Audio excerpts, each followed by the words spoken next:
Christmas Clash is here.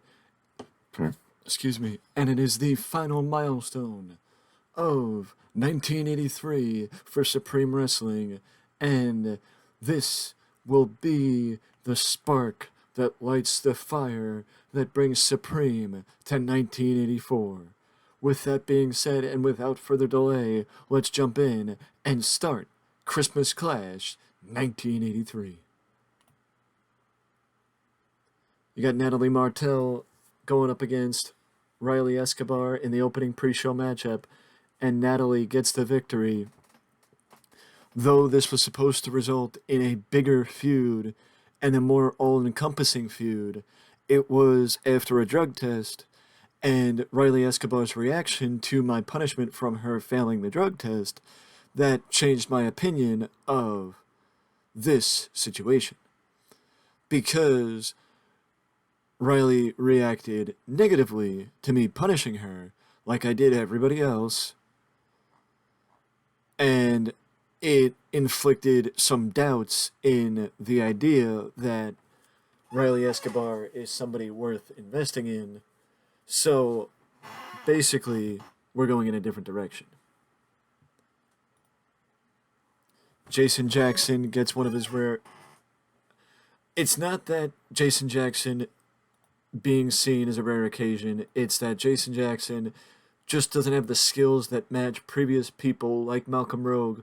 Jason Jackson is on the creative meeting list of hot prospects, I believe, or future stars, whatever you want to call it.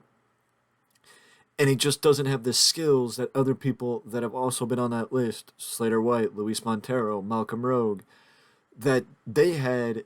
It doesn't match up. So it's figuring out how to get the best out of Jason Jackson, and I still haven't figured that out yet. But do I regret signing him away from California? Not for a second. Not for a second. The last pre-show match, actually no, the second to last pre-show match, the third pre-show match of the night, Sam Keith against Sergeant Dillinger in a solid squash match for Sam Keith. And the last match for Sergeant Dillinger in his short final run in Supreme. Chiba Chiba gets another victory, this one against Princess Saraya. Chiba Chiba is here for a longer run than she had in her first run, which I think her first one was only about 3 months. I think this run I'm trying to keep her around for 6. But either way, Chiba Chiba gets another victory, this one against Princess Saraya, and the last match of the pre-show. But now we go to the opening match of Christmas Clash, and it is for the Uprising, or the SWF Uprising World Tag Team Championships, with Mr. Noro and Rick Rumble going against Rocky Streets and Chris Marcus. And after 1980 and how that went, and 1982 and how that went with and how that went where Chris Marcus and Rocky went their separate ways after Chris Marcus tried to get Sid and work with Rocky to get Sid back to the good side, to find the light. And Rocky did not want to invest in Chris then. He did not have faith in Chris then, and Chris took it personally. Chris at one point earlier this year was the court jester of Marcus McKing's court, and then Rocky saved him from obscurity, saying how much faith he had in him, how much potential he saw in him. And now the tag team that we once saw as potentially a springboard for Chris Marcus is now the springboard that we wanted, with Rick Rumble and Miss Sonoro making it to the finals of the Uprising Tag Team Title Tournament. But Rocky Streets and Chris Marcus get the victory and become the first Uprising Tag Team Champions. The difference between the Uprising Tag titles and the World Tag Team titles is that pretty much After a certain amount of defenses, the Uprising Tag Champions can decide to trade in their titles for an opportunity at the World Tag Team titles,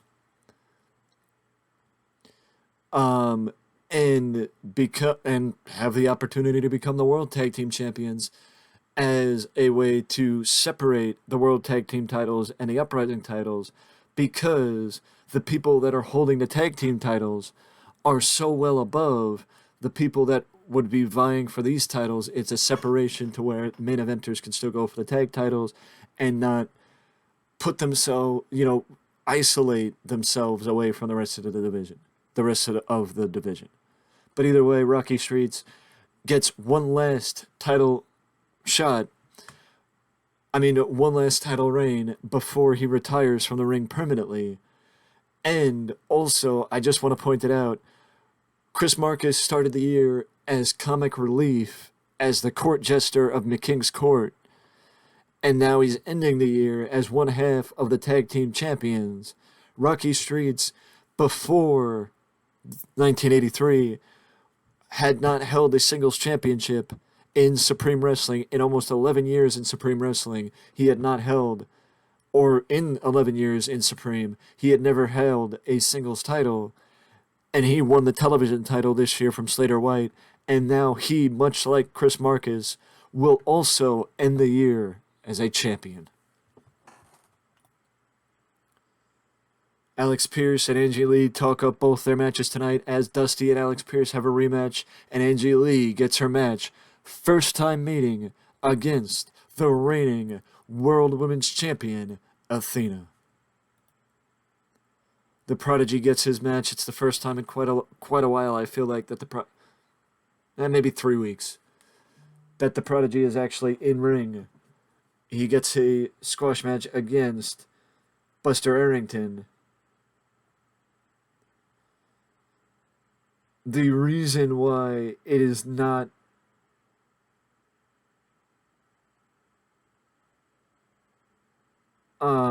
and the reason why it was not a tag team match, even though, to throw a little bit of story in there, the Prodigy has been associating himself a lot with Brooklyn Punk and Beautiful Babbitt.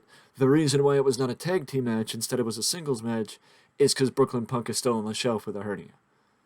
We will get to the bigger story as to why the Prodigy has been associating himself with the Supreme Connection in a little bit of time.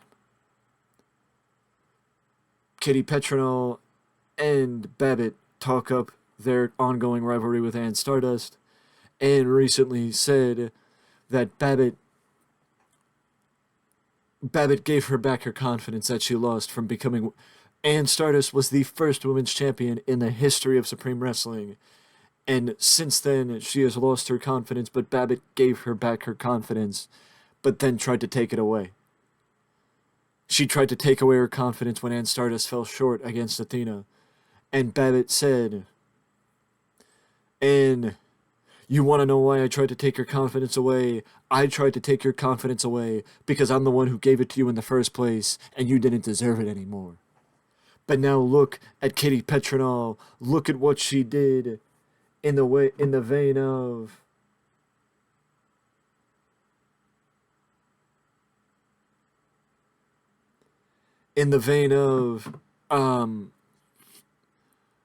Strong Star, and what she did to get them away from... Look at what she did, standing toe-to-toe with them. She didn't need me to give her confidence. She has confidence on her own. And I'm just adding to it. Speaking of confidence, Dexter Priceweather and Amiri Anjala are confident that they will end the ongoing rivalry with the Priceweather Collective and Mickey Starr tonight. And that Amiri Anjala will be the one that is able to end it tonight against Mickey Starr. But speaking of Katie Petronel, she goes against Joni Easton. As Joni Easton and Katie Petronel, it is basically just getting Katie a much-needed match, as Katie, much like other people, if you look at her match history, I mean, it's actually pretty decent. But if you look at her match history, there's spots and moments where she didn't really compete. So, you know, it's adding to it, and that and Stardust, the reason why her and Stardust did not compete against each other at the pay per view if they have an ongoing rivalry is because Ann just turned babyface, and the reason why they haven't competed yet against each other is because Ann was still a heel and needed to turn. But speaking of heel and babyface, Wildman Sullivan just won the world championship. He became the third person in Supreme Wrestling to win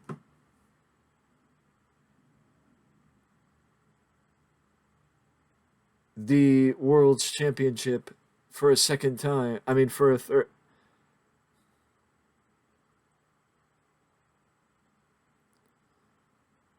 Again, let me go back on my train of thought. What I was going to say was Wildman Sullivan, with his victory last month in November, became the third person to win the World Heavyweight Championship for a second time, joining Ray Kingman and Mickey Starr as the only men to hold the world title twice in the history of Supreme Wrestling.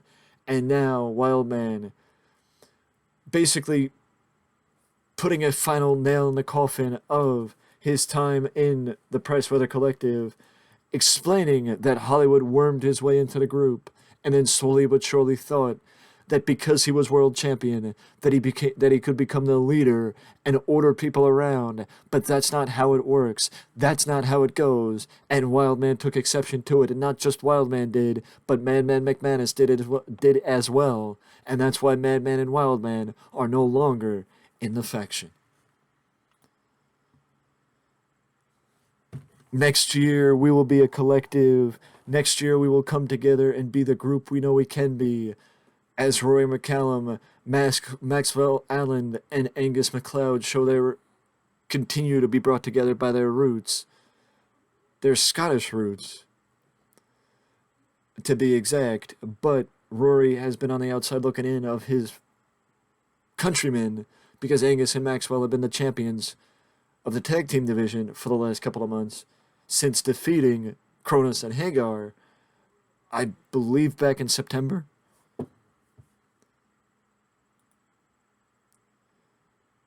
Malcolm Rogue in a successful title defense against Lance Rush.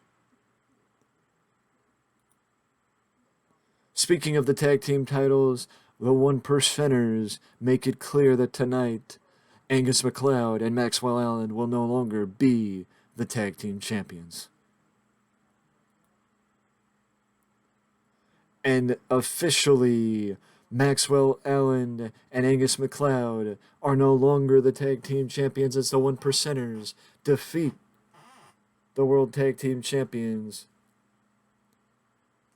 and become the new World Tag Team Champions heading into 1984.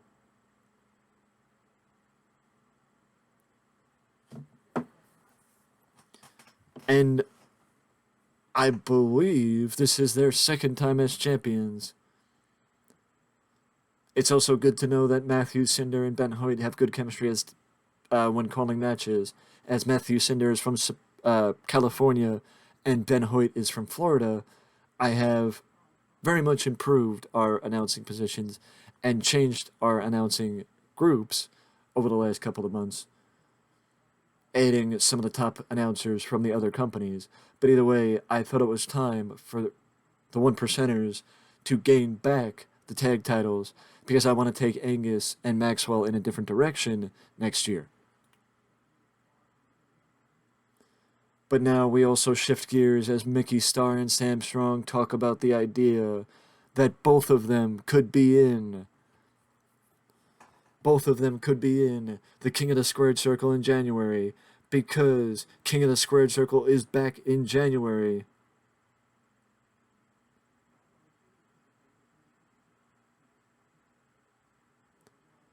Is back in January as we look to see who will be the King of the Squared Circle in 1984. The only difference is I can tell you right now that this year's King of the Squared Circle was 32 people. Next year will not be 32, it will be 16. But Sam Strong and Mickey Starr could see each other one-on-one for the very first time inside King of the Squared Circle, and that is something that the tournament brings about every year. It's opportunity to see what we've never seen within the ranks of everyone vying for the World Heavyweight Championship. Athena versus Angie Lee for the World Women's Championship, and Athena for the second time in a row, cheats to get the victory and keep her record-setting reign going as she just passed 2 years as champion officially, and now she is again heading into 1984, still the women's champion. But this time, there's going to be questions. Why did she need to cheat? What's happening? And now we move to this, as I mentioned it earlier, the Prodigy has been standing with Brooklyn Punk and Beautiful Babbitt for the last couple of weeks against the Flames, because Joey Flame and Teddy Flame have taken the side of Ann Stardust as Babbitt tried to put Ann in her place. Quote unquote, she tried to put her in her place by basically calling her a loser and a failure, and Joey and Teddy both got tired of hearing about it and pointed out that Brooklyn Punk also lost his last match as well. So if you want to, penalize one party, you got to penalize the whole lot. But this time, the Flames are tired of talking about it. They wanted to fight. And the fight happened, or we thought the fight was going to happen again, with Brooklyn Punk and the Prodigy accepting the challenge. But that was only to shift the Flames' attention away from Terry Powell and the Madman from the Yellowknife, as the Flames were jumped by two monsters of men, with Babbitt holding Ann Stardust at bay, much like Ann Stardust held Babbitt at bay last week on Slamfest.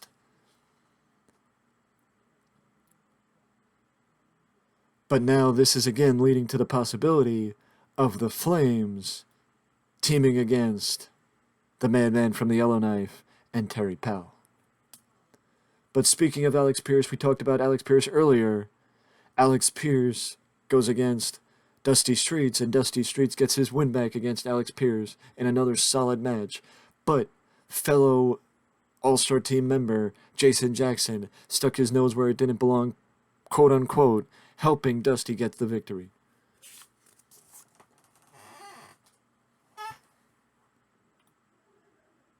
Madman McManus makes his presence felt, pointing out that though he has unfinished business with Dredd and he is confident that he will end the reign of Dredd as North American champion, he's got to deal with Gavin Stardale first, because Gavin Stardale is the reason Madman is not North American champion now.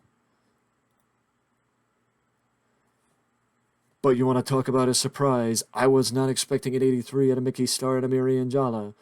But either way, a solid way to end this feud between the Collective and Mickey Starr. But I said it before and I'll say it again. The spark that starts our way to 1984. And it's the proverbial Slater White appears from nowhere after the match and fireballs Mickey Starr, much to the shock of even Dexter Priceweather, as Mickey Starr is writhing in pain as referees hit the ring. Slater White has seemed to have gone off the deep end in the last couple of weeks, and now Slater White crossed over the line as he blinds Mickey Starr with a fireball. And if Hollywood and Wildman was not going to be the main event, then this probably could have been the main event and a crazy way to end the final pay-per-view of 1984. But Slater White crossed over the line, fireballing Mickey Starr in a sight we haven't seen in 3 years. 2 years, sorry. 2 years. since Sid got fireballed 2 years ago, but Slater White fireballed Mickey Starr, and it even seems like Dexter Priceweather wasn't expecting that. But now the question is, what happens next? Madman McManus. And let me explain why this match went so short. It wasn't meant to be looked at as a jobber match for Gavin Stardale or a squash match for Madman McManus. It was where Gavin Stardale is in the ring, is looking across the ring at a pissed off Madman McManus. So why would a guy like Gavin Stardale want to stay in the ring against a pissed off Madman McManus and not try as he might to fight, but self-preservation in the same vein to run when it gets to that point?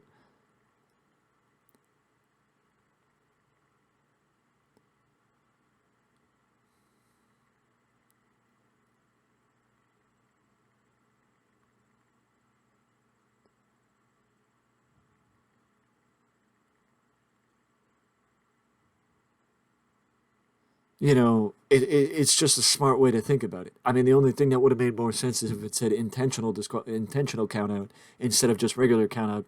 But Gavin Stardale got himself counted out on purpose. Hollywood and Artie Goldstein. Wildman might have gotten lucky last month, but the fact of the matter is, I am ending the year as world champion again, and I will end the experiment of Wildman.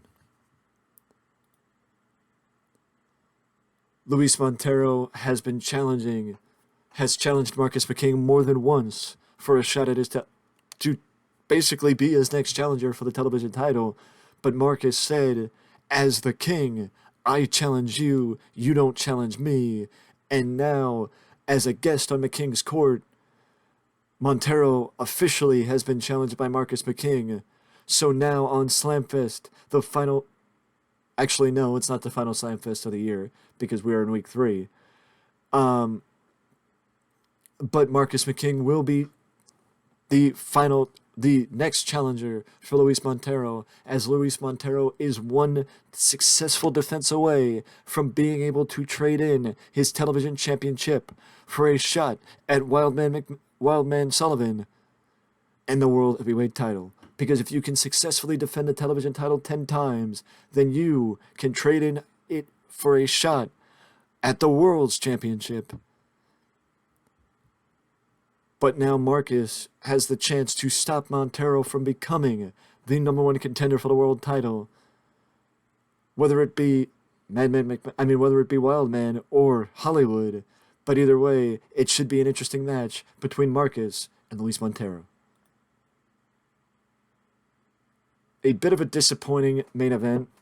I expected it to be a little bit more, but I guess maybe if I would have let it go over 20 minutes, it would have been a different situation. But either way, Wildman Sullivan retains the title.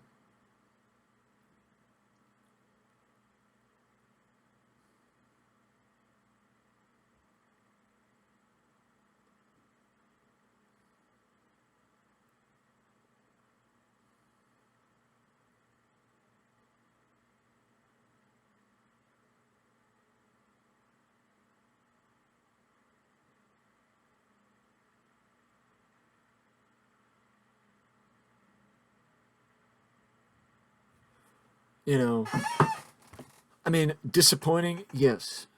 But also, I just wanted to say that um, there was supposed to be another segment on the show as Hagar defeated Teddy Flame for the United States title last week on Slamfest, and there was supposed to be a segment on the show, but I ran out of time, where Hagar and Aries would open up the an open challenge, would start doing an open challenge. Um, that Hagar and Aries would start doing an open challenge and basically lead to. I was gonna say it was either gonna be where it was gonna be an open challenge and Hagar would immediately lose the title, but I think a short reign doesn't have to be a couple of days. It could be, 2 or 3 weeks, because also Hagar is on time decline, So, the idea that Hagar being on time decline and being a champion for a long time just doesn't seem right. But either way, we are approaching year 7 with Supreme Wrestling, and I have plenty of ideas for 1984 to keep us going and have it be where we are looking at it at Christmas Clash 1984, and we are looking, and we will be looking ahead to 1985. So things will not change anytime soon here in Supreme. But with that being said, I am done here. And if you have any questions, if you have any suggestions, if you have any thoughts, let me know down in the comment section below. Or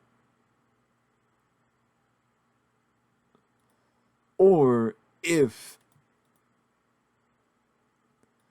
you want more of a if you want more of an insight as to how, after 7 years, I could still have the same interest and excitement that I had in this save a long time ago,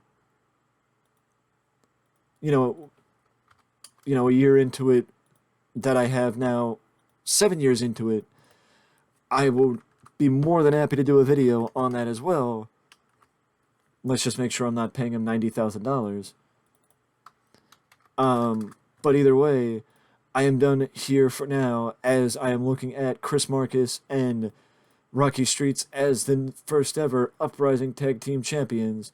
I also just want to clarify something, that yes, when certain people win the titles, they get a percentage towards the Hall of Immortals induction, but for them to get the percentage to the Hall of Immortals induction, it has to be for a title that is above a 70 in prestige. Anything below that, you will not get